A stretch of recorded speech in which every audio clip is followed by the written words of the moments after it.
എന്താണ് നിങ്ങൾക്ക് വേണ്ടത് എന്ന് ചോദിച്ചാൽ കാസർഗോഡുകാർ എന്തുത്തരം പറയും? ഒരു സംശയവും വേണ്ട, അവർക്ക് വേണ്ടത് ഒരു നല്ല ആശുപത്രി എന്നാകും. അത് സാധാരണഗതിയിൽ അവർ മംഗലാപുരത്തേക്കൊക്കെയാണ് ഈ അസുഖം അങ്ങനെ മടുത്തു യാത്ര ചെയ്ത്.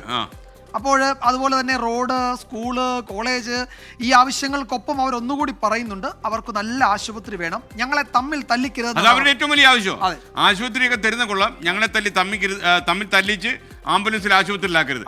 ആക്കിയാൽ മംഗലാപുരം വരെ ഓടേണ്ടി വരും. അതാണ് അവരുടെ ശബ്ദം ഉറച്ച് കേൾക്കാം. വോട്ടർമാർ സ്പീക്സ്. ഞങ്ങളുടെ എയിംസ് ആണ് ഏറ്റവും വലിയ ആവശ്യമാണ്.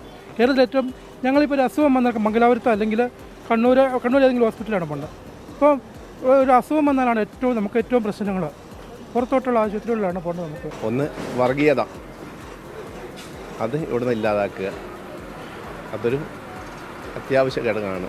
നമ്മൾ ഇപ്പോൾ തന്നെ ബഹുമാനപ്പെട്ട MP നമ്മളോട് പറയുന്നത് ഞാൻ കേട്ടു. എന്താണ് പിന്നെ ഭൂരിപക്ഷം കൂടുതൽ വന്നു കഴിഞ്ഞാൽ ഭരണഘടന തന്നെ മാറ്റി എഴുതുമെന്നാണ് പറഞ്ഞത്.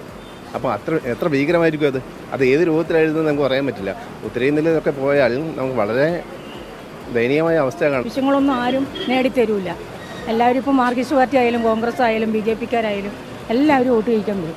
പക്ഷെ നമ്മളെ എന്തെല്ലാം ആവശ്യങ്ങളുണ്ട്, ഒരു സഹായം ആരെ ഭാഗത്തൊന്നുമില്ല. എല്ലാവരും വോട്ട് ചോദിക്കാൻ വരും.